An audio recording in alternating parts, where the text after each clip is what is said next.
Nesta aula, vamos falar sobre um fundamento muito importante, que é o conceito de variáveis. Vamos falar também sobre a função random e aproveitar para usar todos esses fundamentos na resolução do exercício 1.3. Vamos lá?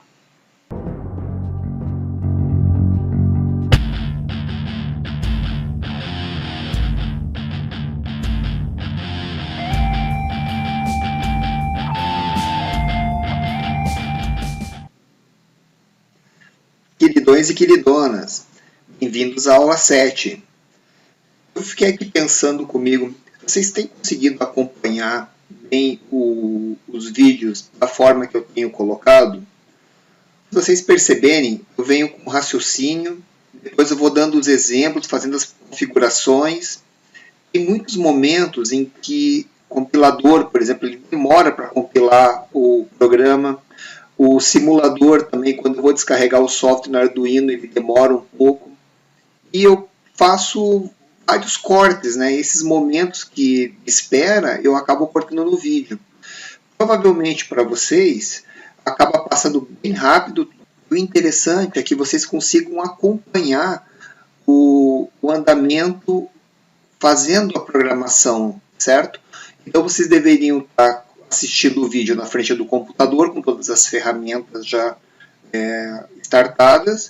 E conforme eu vou fazendo a programação, eu sugiro que vocês façam junto e vão dando pausas no vídeo para poder acompanhar. Então, o vídeo deveria ser assistido ao momento da programação. A partir dali, vocês devem fazer junto comigo, dando pausas no vídeo, acompanhando. E não somente assistindo o vídeo. Se somente assistir o vídeo, você não vai conseguir aprender da forma que deveria. O aprendizado da programação é o exercício. Então, tem que ser feito o exercício junto com o professor. Então, dado o recado, vamos começar a trabalhar. Nessa aula nós vamos falar sobre variáveis, que é um recurso que o compilador utiliza para facilitar o uso da memória, para nós podermos gravar os nossos dados dentro da memória. Eu deixei aqui já no macete. Então, no capítulo, no item 124 da apostila, fala sobre constantes e variáveis.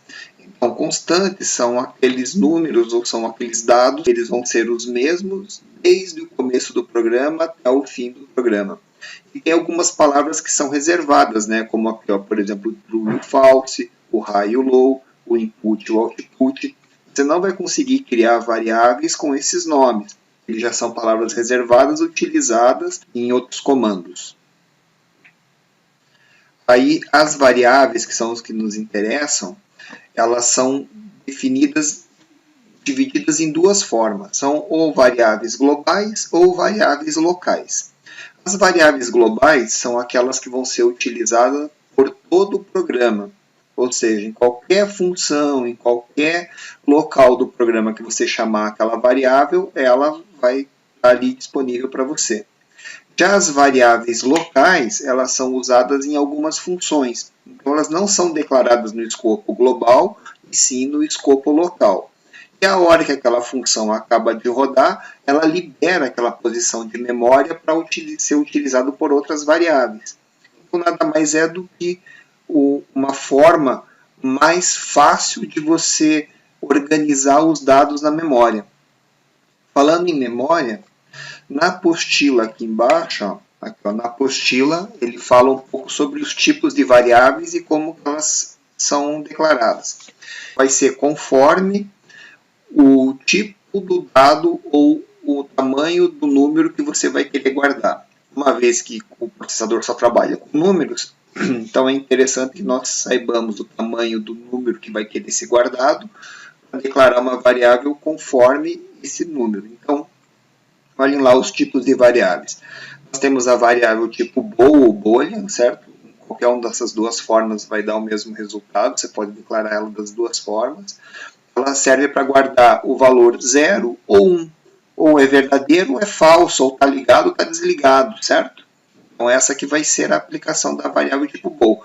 E ainda assim, ela vai ocupar 1 byte da memória, certo? Uma posição de memória vai ser ocupada.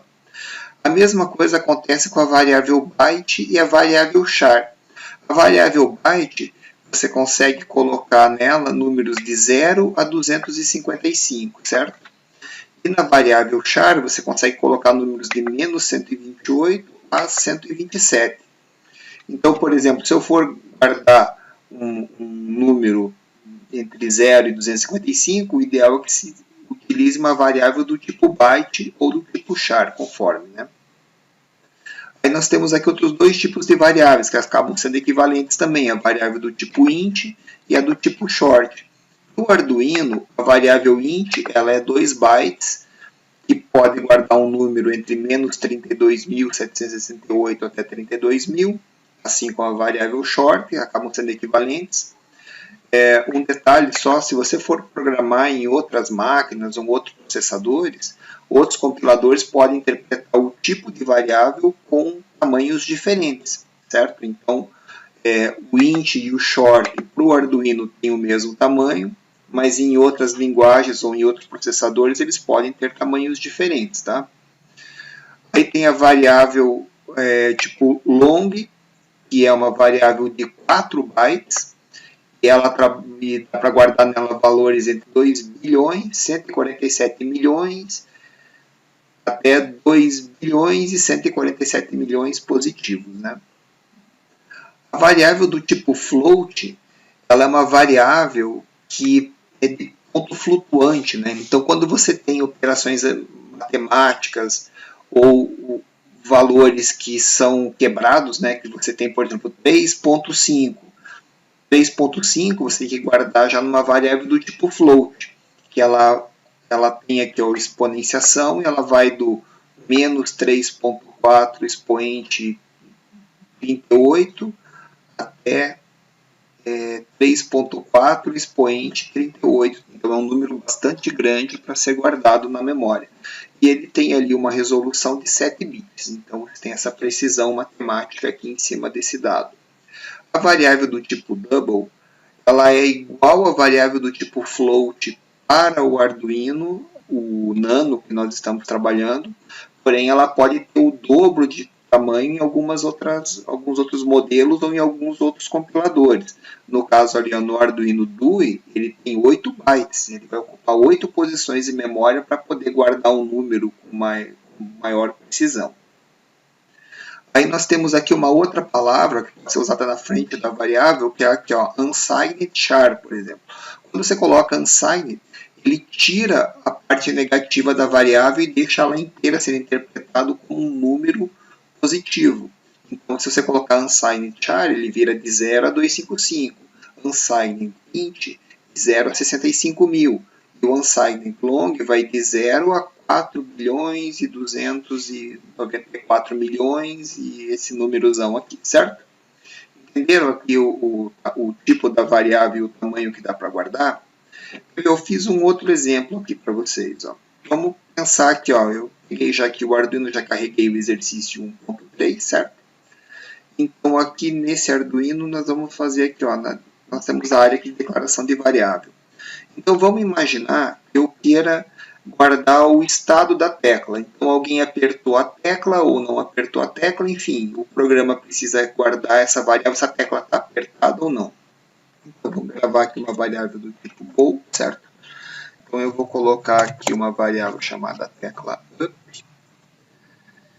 Aqui, ó, um detalhe, lembra que quando nós definirmos nomes para as variáveis, e nós juntarmos mais de um nome, a primeira palavra é toda minúscula e a primeira letra da segunda palavra recebe o maiúsculo. Então é assim que a gente declara os nomes de variáveis. Uma padronização em linguagem C que foi feita desde o início da linguagem e todos os programadores acabam seguindo. Então fica padronizado para que todos que enxerguem ou que leiam o programa acabam ficando alinhados com a mesma forma de programar, certo? Aqui, ó, eu posso inicializar essa variável ou não. Eu posso colocá-la igual a 0, vírgula aqui para finalizar. Então, se eu colocá-la igual a 0, além de eu reservar um espaço na memória de 1 byte, eu ainda coloco um valor lá dentro. Então, eu posso inicializar com um valor ou não. No caso aqui, eu vou colocar 0, que seria como se a tecla não tivesse pressionada. Aí vamos imaginar também que eu queira guardar um número randômico, aleatório, aí, entre 0 e 100. Então, para guardar esse número entre 0 e 100, eu posso usar uma variável do tipo byte, certo? Então, eu vou colocar aqui byte, vou colocar aqui random, olha lá, número random, vou só fazer uma abreviação. Eu não vou inicializar essa variável, porque quando eu gerar a função randômica, eu vou guardar meu primeiro número lá dentro, não faz sentido eu guardar nada. Então, eu estou declarando a variável, reservando um espaço na memória, mas eu não vou colocar nenhuma informação lá dentro. Vamos imaginar também que eu esteja fazendo uma leitura da luminosidade usando um conversor AD, lá, uma entrada analógica do nosso Arduino. Depois para frente, nós vamos ver que o número analógico, ou melhor, a entrada de um conversor analógico gera um número de 0 a 1024. Então, para guardar 0 a 1024, eu não consigo guardar numa variável do tipo byte, que vai só até 255. Né? Olha lá, a variável do tipo byte é de 0 a 255. Se eu for gravar um número de 0 a 1024, eu teria que usar uma variável do tipo int. Ó. Não precisaria usar um unsigned, mas eu iria usar ela int, que já iria caber o meu número de 1024 lá dentro. Então, eu vou declarar ela como int. Vamos lá, então int. Daí, luminosidade. Certo? Também não vou inicializar com nenhum valor, não quero colocar nada aqui dentro. A hora que eu for ler a luminosidade, eu guardo nessa posição de memória. Perfeito? Então, ponto e vírgula para eu encerrar. E vamos imaginar também que eu queira guardar um número muito grande, que seria, vamos pensar aqui, o tempo de processamento. Existe uma função dentro do Arduino que ele nos traz o tempo em que o processador está ligado rodando o programa. Ele traz esse tempo em milissegundos. Então, você imagine, a cada segundo é 1000, né? Então, a cada minuto vai dar 3 milhões e 600 mil. A cada hora vai dar 12 milhões, 14, enfim, vai dar um número muito grande. Então, eu preciso de uma variável do tipo long. Só que, se vocês lembram lá, ó, o long, ele grava de números negativos, certo? Olha lá, o long guarda números de menos 2 milhões, 2 bilhões até 4 bilhões. Só que eu não tenho tempo negativo, não existe isso. Então eu vou usar o unsigned long para guardar o tempo de execução do programa. Ok? Então lá na nossa declaração de variável, eu vou colocar aqui unsigned long. Eu vou colocar aqui o t execucal. E aqui eu vou carregar ele com o valor 0. Então, olha lá, o unsigned long, certo? Eu declarei essa variável, vai ocupar 4 bytes de memória. O nome da variável t-execucal deveria ser execução, o tempo de execução do programa. Então, eu abreviei o t, ó. A segunda palavra começou ali com a maiúscula. E não posso colocar cedilha ou acentos aqui, ó. Então, a palavra acabou ficando nesse formato aqui. Eu inicializei ela com o valor 0, perfeito? Quando eu fizer a primeira leitura da função que me traz o tempo de execução do programa, ele vai guardar o valor lá dentro. Por enquanto, eu vou deixar ele inicializado com o valor 0 mesmo, perfeito? Então, tá lá, eu declarei as variáveis. No momento que eu declarei essas variáveis aqui, ó, o que o compilador fez? Eu fiz um outro gráfico aqui para a gente poder entender. Olha lá, então eu peguei lá, ó, ele tem aqui um negócio chamado mapa da memória, ó, ele vai do 0 até o 2047. Então são 2048 posições, sendo que a posição 0 é uma posição válida. Então na posição 0 a gente consegue guardar alguma coisa. Então na verdade a posição 0 é a primeira posição de memória. Então aqui é o 1, 1 na verdade é o 2 e etc. O 2047 seria a posição número 2048, certo? Então, quando eu criei lá uma variável tecla up, ele vai pegar ali uma posição de memória e vai chamar ele lá de tecla up, certo? Então, sempre que eu fizer uma escrita no tecla up ou uma leitura no tecla up, é dentro dessa posição de memória que os dados vão estar sendo guardados. No caso ali, eu carreguei ele com o valor 0, ele ainda carregar aqui o valor 0, além de alocar, ia carregar. Aí o segundo que eu declarei lá foi o como byte, certo? Que é uma variável que ocupa um único byte mesmo, como R random. Ele pegou e colocou aqui dentro, reservou essa memória, esse espaço para guardar esse dado. Aí o terceiro que foi declarado lá foi como int luminosidade. E o int ocupa dois espaços de memória. Então ele vai pegar e vai alocar esses dois espaços de memória e vai colocar aqui dentro a minha variável do tipo int, né? Que é a variável luminosidade. E quando eu declarei lá o unsigned long e executal, né, que seria o tempo de execução, ele alocou 4 bytes da memória lá, ó, pegou os 4 bytes e reservou esse espaço para esse dado aqui. Certo? Agora vocês vejam aqui comigo. Ó. Se eu pegar e colocar como byte a luminosidade, certo? Ele iria ocupar somente uma posição de memória. Só que quando eu fizesse a leitura da informação da luminosidade, que tem um tamanho de 1024, ia faltar espaço, ia faltar bytes ali dentro da memória para poder guardar esse número. Esse número ia acabar sendo distorcido. Então ele foi colocado aqui como int para poder caber o número dentro. Agora você pensa comigo, se você colocasse todo mundo como long, por exemplo, você conseguiria guardar qualquer tipo de número, certo? Porque eu poderia reservar long e colocar o tecla up aqui dentro. Poderia ser feito dessa forma aqui, ó, trazer para frente para aparecer. Só que você veja o seguinte, né? Eu vou guardar um 0 e 1, para que eu vou guardar tanto espaço de memória para guardar somente um 0 ou 1? Ia funcionar tranquilamente. Só que você iria fazer um mau uso da memória e acabar desperdiçando dados de memória. Uma memória tão pequenininha de 2K só, se você conseguir guardar o dado, por exemplo, numa memória byte, a informação que você precisa, você poderia guardar 2000 itens na memória. Se você gravar ela do tipo int e o dado era um tipo byte, você vai acabar desperdiçando e conseguindo guardar somente 1000 pontos. Se você declarar ainda como long, imagine, você vai conseguir guardar somente 512 pontos. Então, o uso da memória tem que ser feito de forma racional e o programador deve definir o tipo da variável conforme o número que ele queira guardar na memória. Bom, pessoal, dito isso, nós encerramos a parte das variáveis. Vamos então dar continuidade falando sobre a função random. Ok? Aqui na apostila existe no item 129, aqui ó, funções matemáticas e de tempo, uma breve descrição da função random.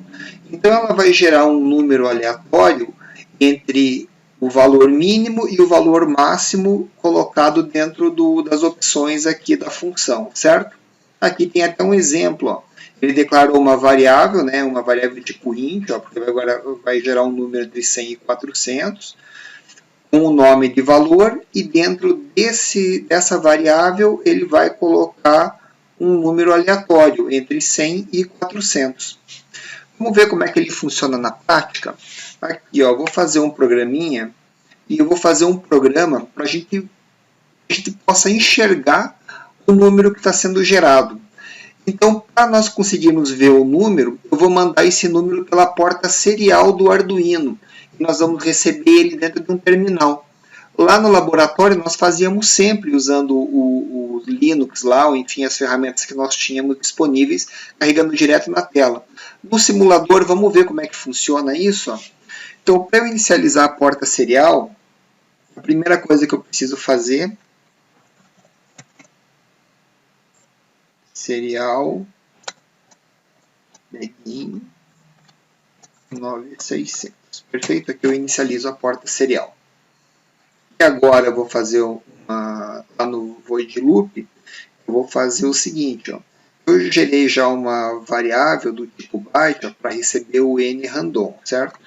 Então eu vou fazer aqui que o n random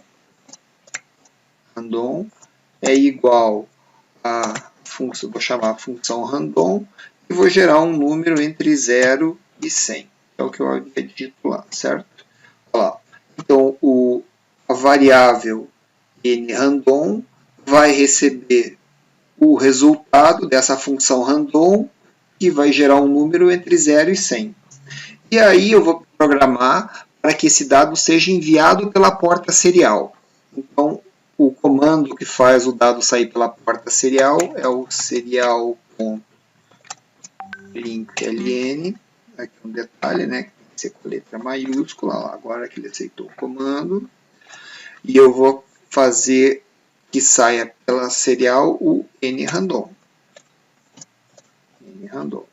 Simplesmente isso.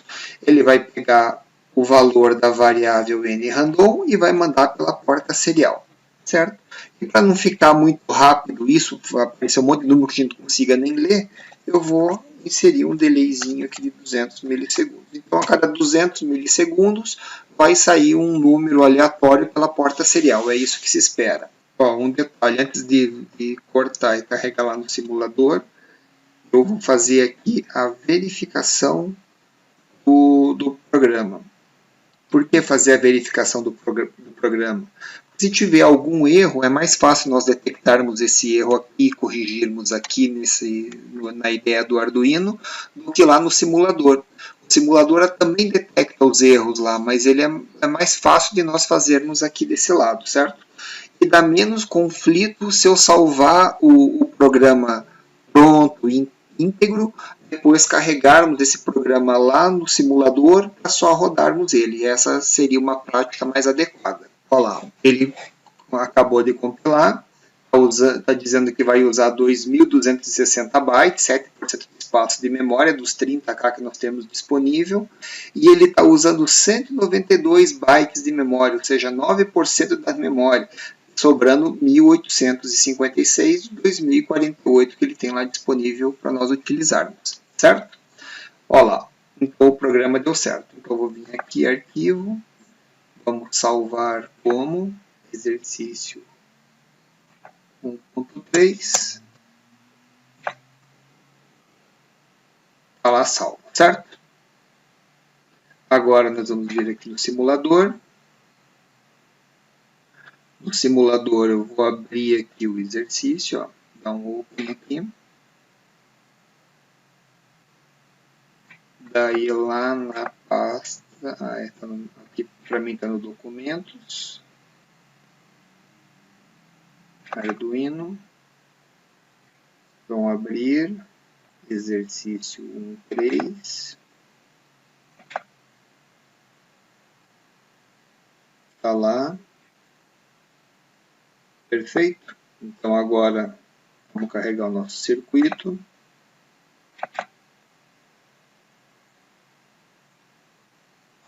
Beleza, está lá. Olha lá, vou descarregar o programa dentro do Arduino, que nós já checamos e ele está funcionando direitinho. Beleza? Firmware uploaded. Agora aqui, ó, preste atenção num detalhe. Nós vamos posicionar o cursor do mouse em cima do Arduino, aqui do Nano, colocar com o botão direito, ele tem uma opção aqui, ó, Open Serial Monitor. Nós vamos clicar nessa opção, ó.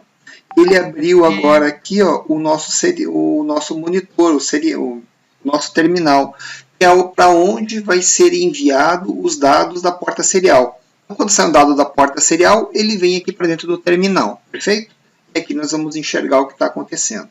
Então, já carregado o software, com a serial configurada e com o monitor aberto, a gente vai estar o que nós estamos vendo lá, ó, os números aleatórios de 0 a 100 sendo gerados pelo processador. Não, está saindo lá. A cada 200 milissegundos ele manda um. Então, olhe lá. Agora, vamos imaginar o seguinte, né?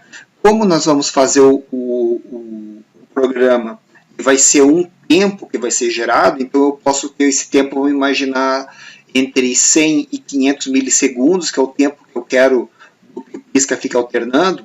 Não adianta eu jogar zero, não faz sentido nós termos o tempo zero. Nós vamos deixar o tempo entre 100 e também 250 milissegundos é um tempo muito curto, vamos estender esse tempo para 500 milissegundos. Então, se nós formos gerar um tempo entre 100 500, vocês concordam que a variável do tipo byte que foi declarada aqui não vai dar certo? Então nós temos que mudar essa variável para o tipo int, certo? Nós vamos fazer ela do tipo int, e daí nós vamos gerar aqui um número entre 100, cadê aqui? 100 e 500. Olhem lá. Agora eu vou colocar isso dentro do Arduino, só para a gente fazer uma experiência. Perfeito, olha lá, carregou. E agora, quando eu energizar, olha lá, agora está vindo um número entre 100 e 500. Perfeito? Esse vai ser o número que nós vamos usar para temporizar o pisca-pisca no exercício. Vamos lá, então, agora vamos fazer em cima do Arduino o restante do programa.